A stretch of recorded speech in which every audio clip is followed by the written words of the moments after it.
Bienvenue sur la chaîne YouTube de l'église La Bonne Nouvelle. Nous allons écouter le message que Dieu a mis sur le cœur de pasteur. Soyez bénis et bonne écoute. Yaran, mettez. C'est si bon d'être avec vous tous dans la maison de Dieu. Je suis toujours émerveillé par la diversité de la famille de Dieu. Il y a tellement de talents dans cette salle. Certains sont doués pour le jardinage ou pour les compositions florales. D'autres sont doués pour l'architecture, la construction de maisons ou la réparation de voitures. D'autres sont d'excellents professeurs et musiciens. Certains sont d'excellents cuisiniers. Moi, je suis doué pour goûter ce que les excellents cuisiniers ont préparé. Je suis doué pour manger du cheesecake. Il y a beaucoup d'autres domaines d'expertise qui sont représentés ici et que je pourrais mentionner. Il y a quelque chose d'unique pour lequel il semble que nous ayons été créés. Mais ce n'est pas seulement pour ce monde présent. Une toute nouvelle aventure est sur le point de commencer. Nous allons en parler ce matin, juste avant le message. Prions. Seigneur, nous sommes si humbles et honorés d'avoir été créés à ton image. Tu es un Dieu infiniment créatif et tu fais bien toutes choses. C'est un privilège et une joie de servir dans ton royaume. Sois vraiment glorifié dans nos vies. Et nous attendons avec impatience tout ce que nous pourrons découvrir dans ton royaume lorsque tu viendras faire toutes choses nouvelles. Bénis ton peuple ici aujourd'hui, au nom de Jésus. Amen. Amen. Dans mon église en Californie, j'étais responsable de la louange, de la chorale et des musiciens. J'étais également responsable des spectacles que nous présentions normalement pour Pâques et Noël. Le programme de Noël était généralement le plus important de l'année, car dans mon raisonnement, à Noël, vous pouvez généralement attirer plus de non-croyants à l'église. Mais ce n'est généralement pas le cas pour Pâques. À Pâques, tous les croyants viennent finalement à l'église. Donc, je commençais généralement les préparatifs de notre programme de Noël au début de l'année. Le choral commençait à répéter en août ou en septembre. Les acteurs commençaient leurs répétitions en septembre. Il y avait beaucoup à faire. Il y avait des décors à préparer et des costumes à confectionner. Nous avions une liste d'accessoires à rassembler. Nous devions louer des éclairages supplémentaires et parfois des machines à fumer. Nous devions acheter du matériel supplémentaire pour le système de sonorisation. Il y avait des programmes et des stratégies de publicité à faire pour attirer les gens. Il y avait de nombreuses réunions et répétitions en cours de route. Et en général, les répétitions finales étaient les plus chaotiques et les plus stressantes. Mais avec l'aide du Seigneur, tout se mettait en place. L'église était remplie pendant 2, parfois 3 soirées. Pour moi, c'était un moment fort de l'année. Mais en même temps, c'était épuisant. Et chaque année, presque à coup sûr, quelqu'un me posait la même question quelques minutes après avoir présenté le spectacle. Voici la question. Que vas-tu faire l'année prochaine? En En général, je n'étais pas prêt à entendre cette question. Je voulais juste célébrer l'achèvement de ce sur quoi nous avions travaillé la majeure partie de l'année. J'appréciais leur enthousiasme et leurs encouragements. J'étais simplement trop épuisé pour le moment, pour commencer notre prochain projet. Cependant, il ne me fallait pas longtemps pour arriver au point d'avoir de grandes attentes pour ceux qui allaient suivre. Ce matin, nous continuons notre série intitulée « Espérer en l'Éternel ». Nous avons cultivé notre espoir en repensant à certaines des façons dont Dieu rendra toutes choses nouvelles lorsque Jésus reviendra.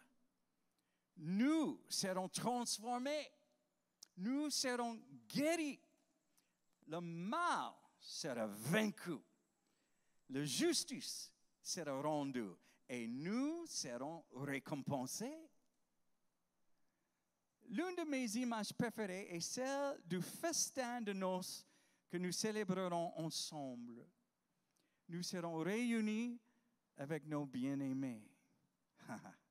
Et bien sûr, après tout ce que nous avons vécu ici, les batailles de notre vie présente et la grande victoire à venir, il est tout à fait naturel de faire la fête. Ce sera la meilleure fête à laquelle nous n'ayons jamais assisté.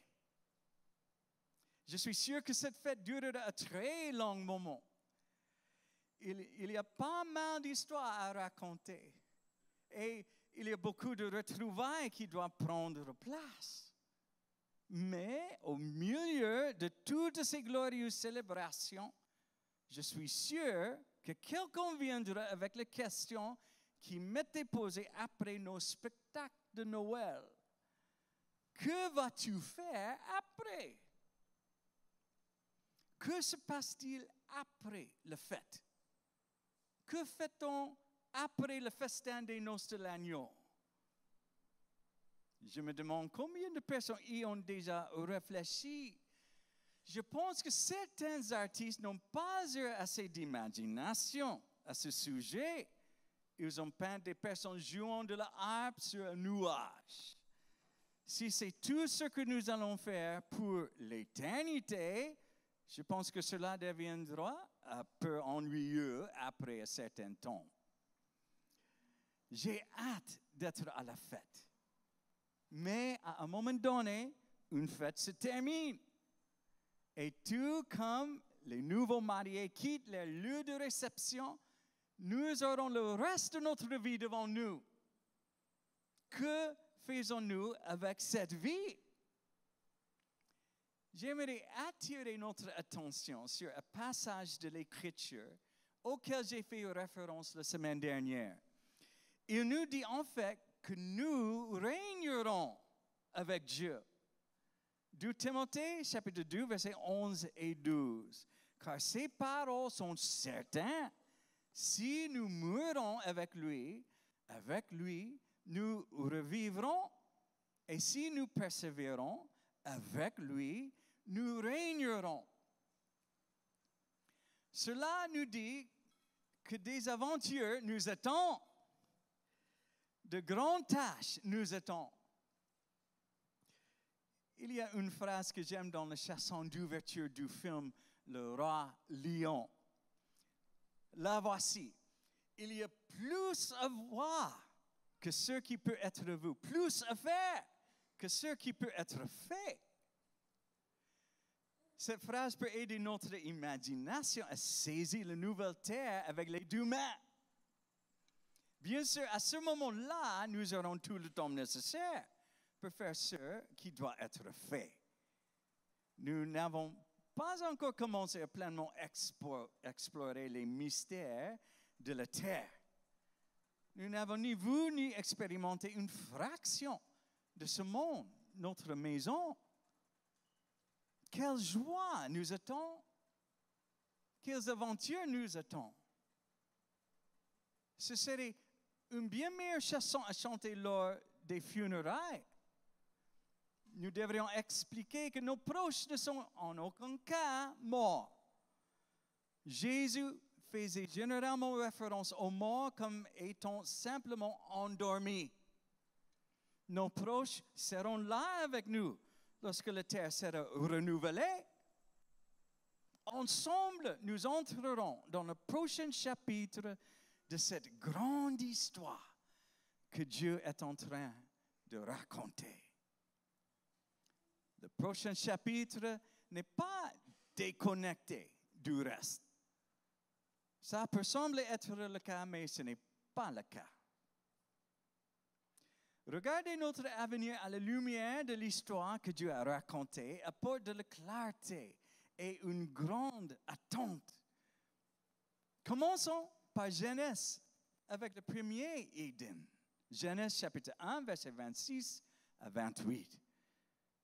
Puis Dieu dit, faisons l'homme à notre image, selon notre ressemblance, et qu'il domine sur les poissons de la mer, sur les oiseaux du ciel, sur le bétail, sur toute la terre, et sur tous les reptiles qui rampent sur la terre.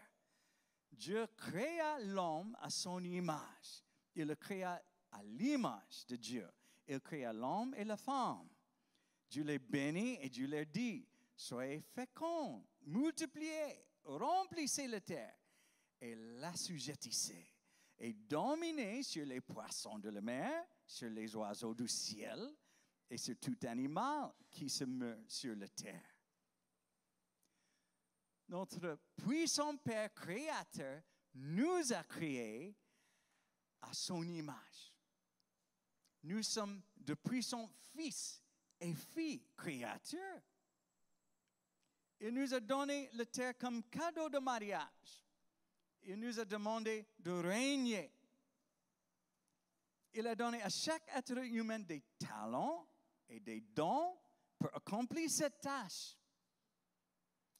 Dieu a également inclus dans la terre des trésors à découvrir. Quelle merveille lorsque des personnes ont réalisé des percées dans le domaine de la musique, de la littérature et de la science. Pouvez-vous imaginer la joie du premier musicien? Il a peut-être entendu le son d'une corde jouée. Cela a évolué en notes, en accords et en tempo. La longue histoire de l'homme suit ensuite. Les enfants de Dieu se révèlent capables d'œuvres merveilleuses, mais aussi d'actes terribles. Le mal ravage la terre et la race humaine. Les choses vont de mal en pis jusqu'à ce que notre Père aimant intervienne. Jésus-Christ vient renverser le mal et nous racheter. Il commence la guérison de nos vies. Il donne à chacun de nous un rôle dans la grande mission de l'Église. Dans le chapitre suivant, notre puissant Père créatif nous recrée et recrée la terre. Il nous dit ensuite de faire exactement ce qu'il a dit à Adam et Ève de faire, régner. Apocalypse, chapitre 5, verset 10. Tu as fait d'eux un peuple de rois et de prêtres pour notre Dieu, et ils régneront sur la terre. Donc, de glorieux hommes et femmes reçoivent un monde glorieux, afin de faire les choses même que notre nature fait.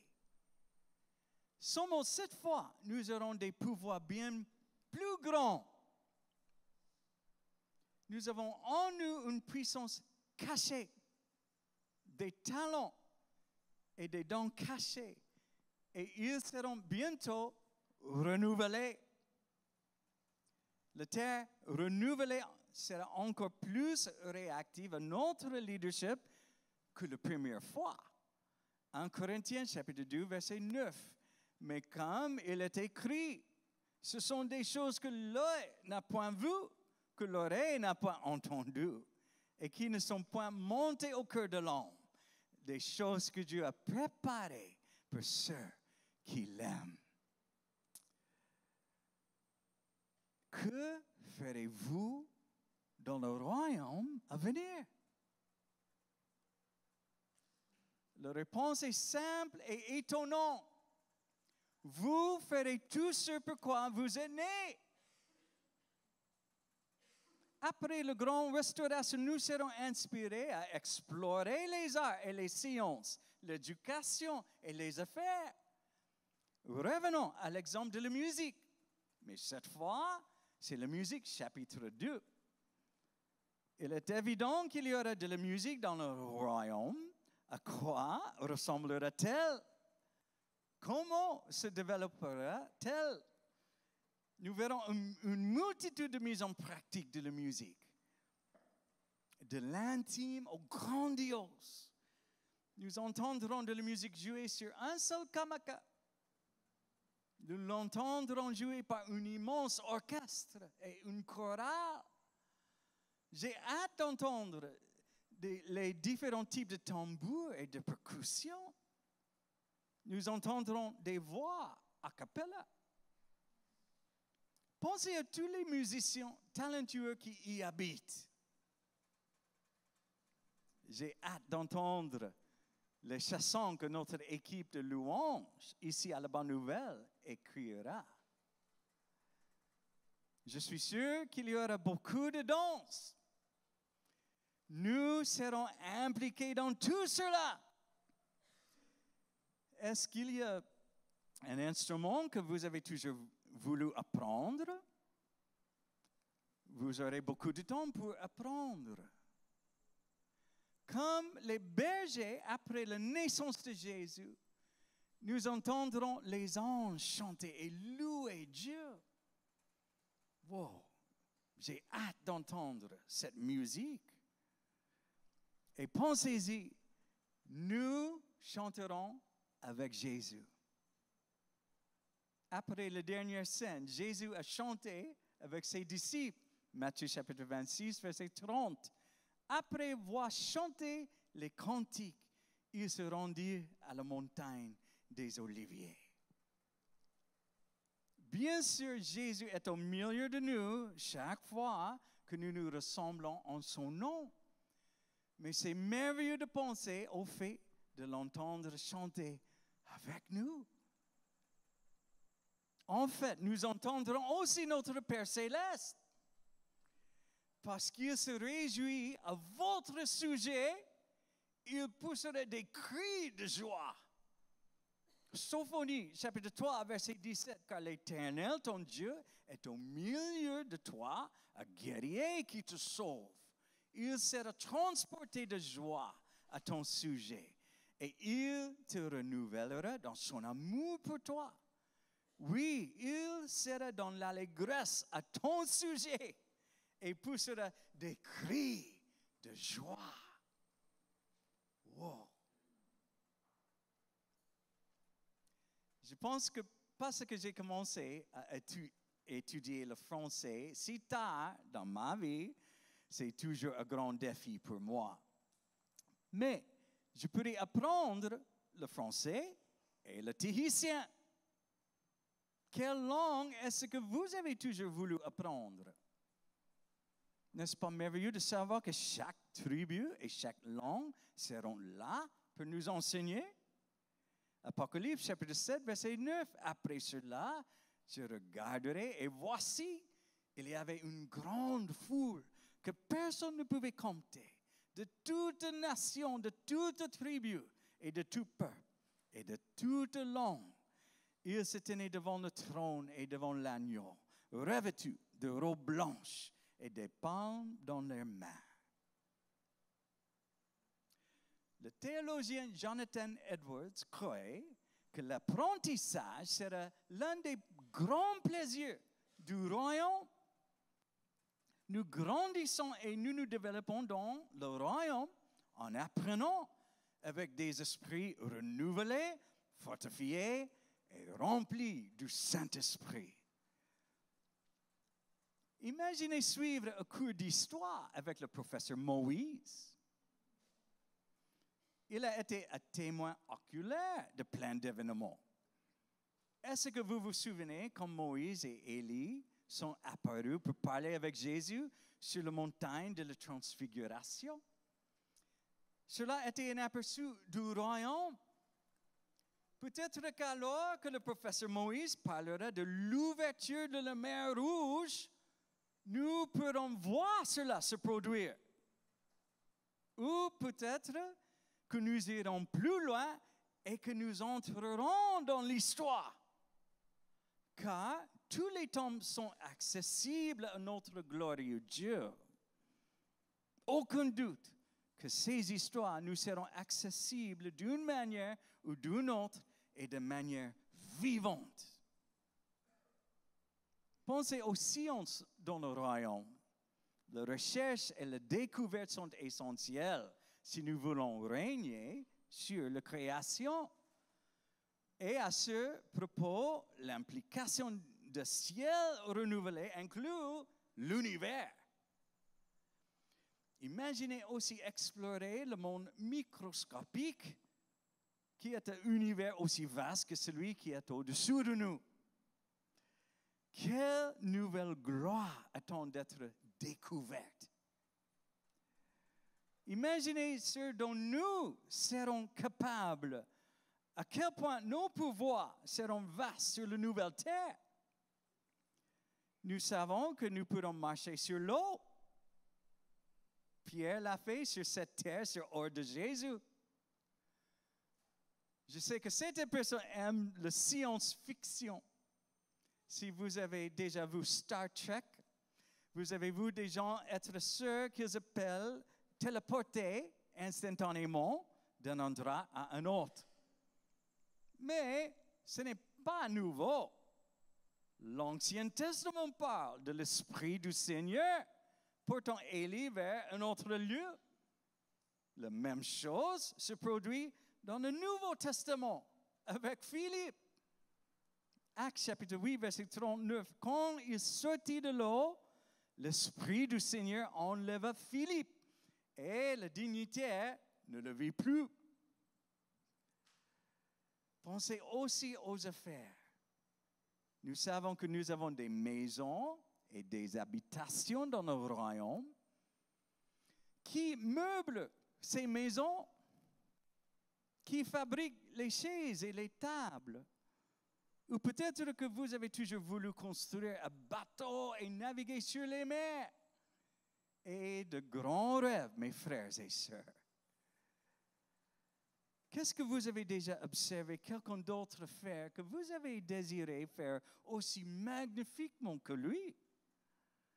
C'est une autre façon d'accéder aux rêves et aux capacités cachées de votre propre âme. Peut-être avez-vous observé quelqu'un d'extraordinaire en architecture, dans l'enseignement, en cuisine ou en ingénierie. Vous avez été inspiré par lui. Cela fait partie de votre personnalité. Et vous aurez l'occasion d'explorer tout cela. L'autre chrétien Dallas Willard a écrit ceci. Nous ne resterons pas assis à nous regarder les uns les autres ou à regarder Dieu pendant l'éternité, mais nous régnerons avec lui dans l'œuvre créatrice sans fin de Dieu. C'est pour cela que chacun de nous avons été individuellement destinés en tant que roi et prêtre.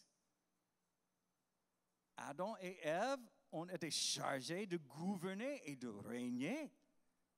Cette fois-ci, nous serons également chargés de gouverner et de régner, mais à un niveau plus élevé et avec des pouvoirs plus grands. Nous serons engagés de manière créative dans des choses très réelles et tangibles. Il nous a créés pour créer. Ésaïe chapitre 65, versets 17 à 19 et 21. Car je vais créer de nouveaux cieux et une nouvelle terre. On ne se rappellera plus les choses passées et ne reviendront plus à l'esprit. Réjouissez-vous plutôt et soyez à toujours dans l'allégresse à cause de ce que je vais créer. Car je vais créer Jérusalem pour l'allégresse et son peuple pour la joie. Je ferai de Jérusalem mon allégresse et de mon peuple ma joie. On n'y entendra plus le bruit des pleurs et le bruit des cris. Ils bâtiront des maisons et les habiteront. Ils planteront des vignes et en mangeront le fruit. Jésus a directement lié la promesse de la restauration à des choses familières, comme les champs et les terres, confirmant ainsi les visions prophétiques antérieures de l'Ancien Testament. Je sais que de nombreux Tahitiens aiment travailler dans leur jardin. À quoi ressemblera votre jardin? Peut-être cultiverez-vous toutes sortes de bons aliments et planterez-vous des vignes. Apocalypse chapitre 22, versets 1 et 2. Et il me montre un fleuve d'eau de la vie, limpide comme du cristal, qui sortait du trône de Dieu et de l'agneau.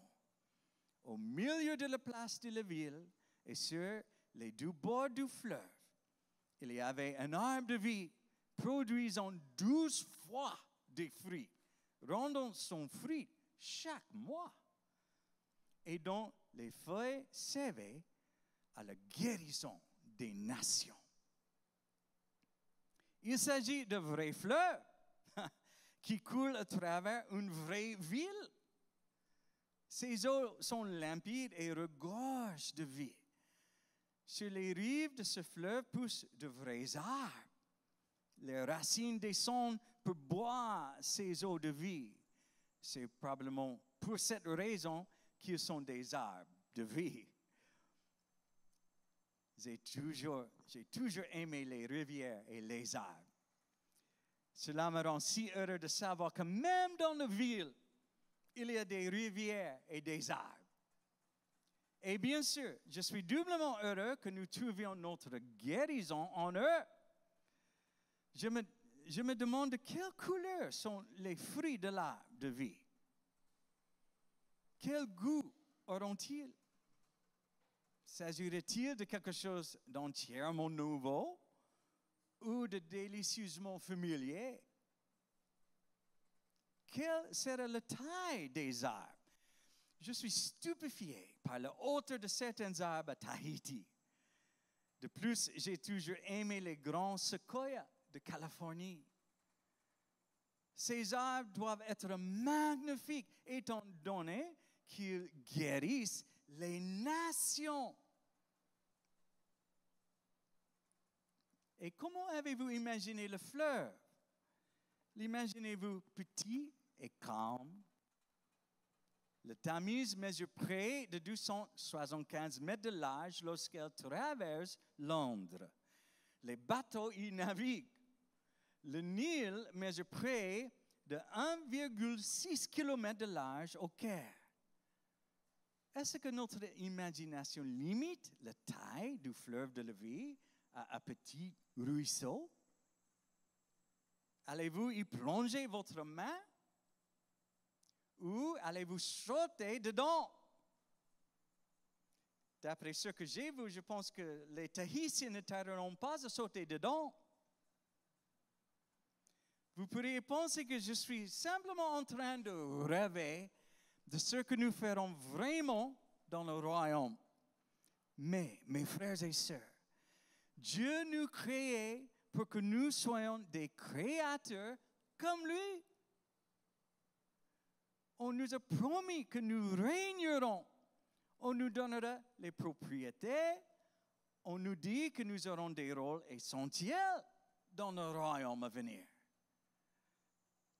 Matthieu chapitre 25, versets 19 à 21. Longtemps après, le maître de ses serviteurs revint et leur fit rendre compte. Celui qui avait reçu les 5 talents s'approcha en apportant 5 autres talents. Et il dit, Seigneur, tu m'as remis 5 talents. Voici, j'en ai gagné 5 autres. Son maître lui dit, c'est bien, bon et fidèle serviteur. Tu as été fidèle en peu de choses.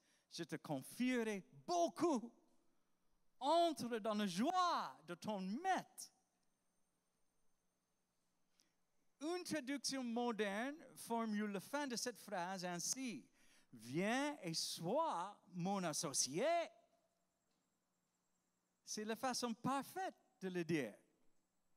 L'idée derrière la parabole est la promotion.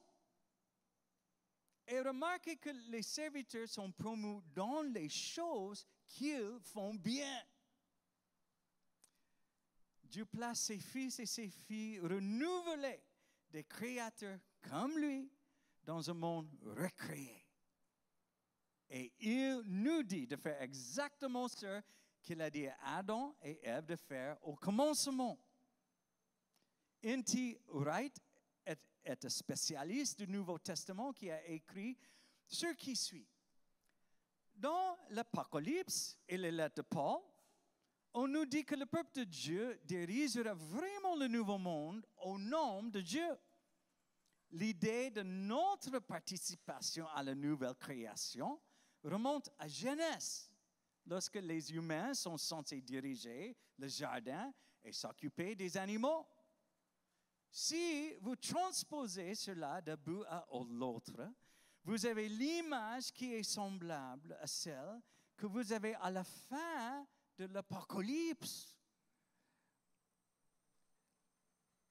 Dans cette vie, nous n'avons encore vu personne dans sa véritable gloire.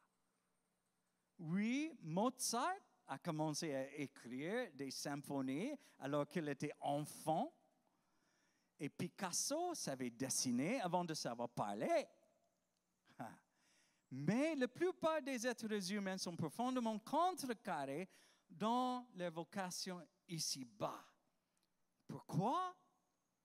À cause des blessures, des agressions, de l'envie ou des circonstances qui ne leur permettent jamais de s'élever comme les aigles.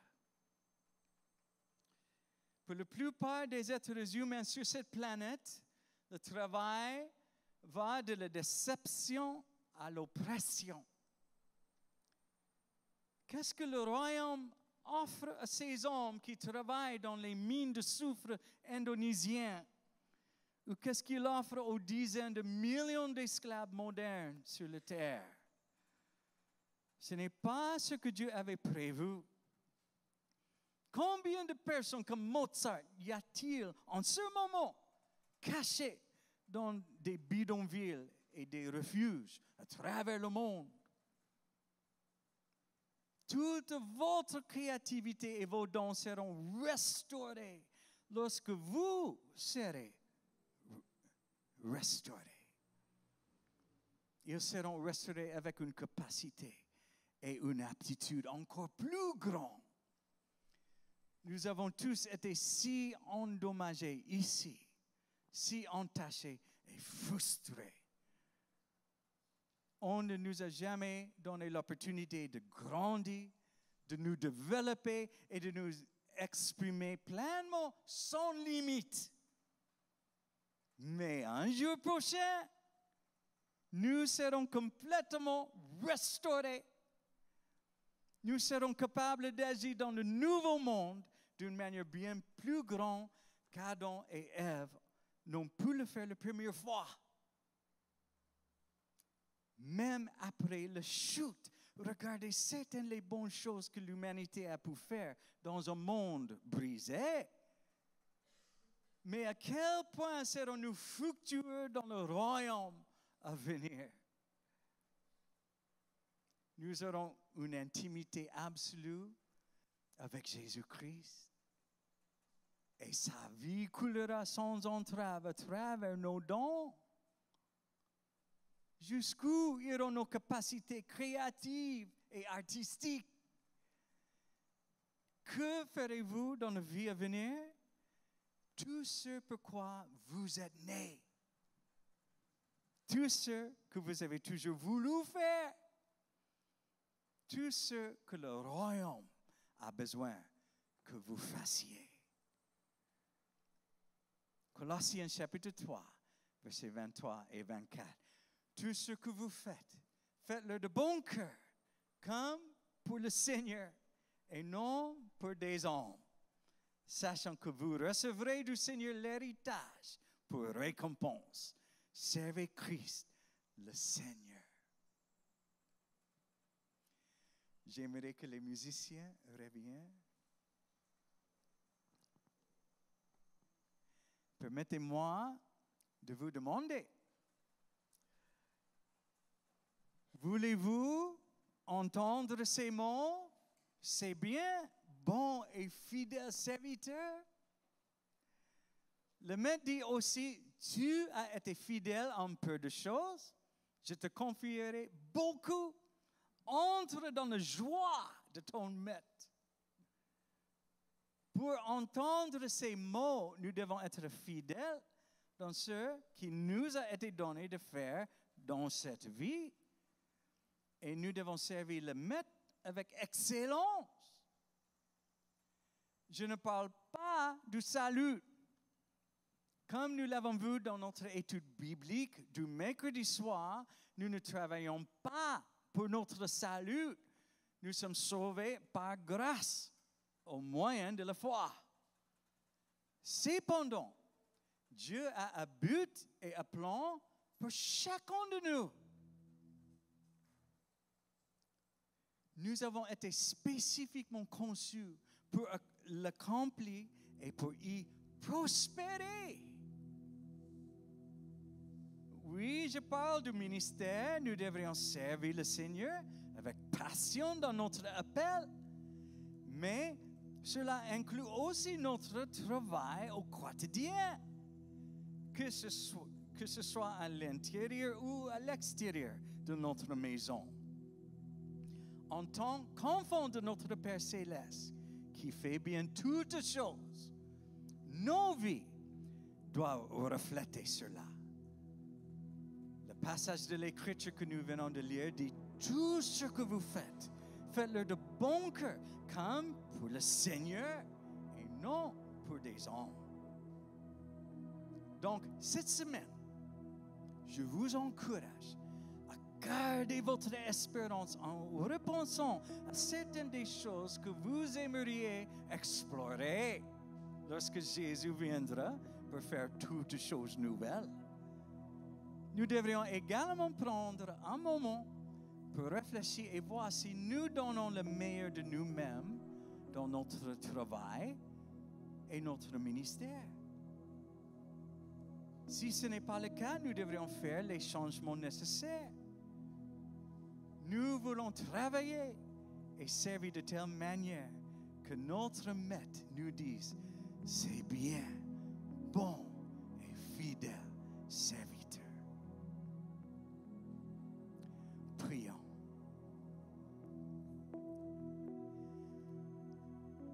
Seigneur, nous te remercions pour ta parole. Nous mettons notre espérance en toi, avec de grandes attentes pour ce qui est à venir. Avec toi, nous régnerons. Quelle joie nous aurons en commençant cette nouvelle aventure. Nous avons hâte d'explorer ce monde et d'y prospérer lorsque tu feras toutes choses nouvelles. Mais même ici et maintenant, nous voulons profiter au maximum du temps dont nous disposons. Nous te remercions pour l'appel que tu as lancé à chacun d'entre nous, en particulier dans nos différents ministères et vocations. Nous voulons donner le meilleur de nous-mêmes dans tout ce que nous faisons. Nous travaillerons avec excellence et te servirons de tout notre cœur. Sois glorifié dans nos vies. Au nom de Jésus. Amen. Merci d'avoir suivi le message. Nous vous invitons à nous rejoindre en présentiel Pour plus d'informations, je vous invite à cliquer sur le lien mis en descriptif de cette vidéo. N'hésitez pas à mettre un like et à vous abonner. À bientôt à l'Église La Bonne Nouvelle.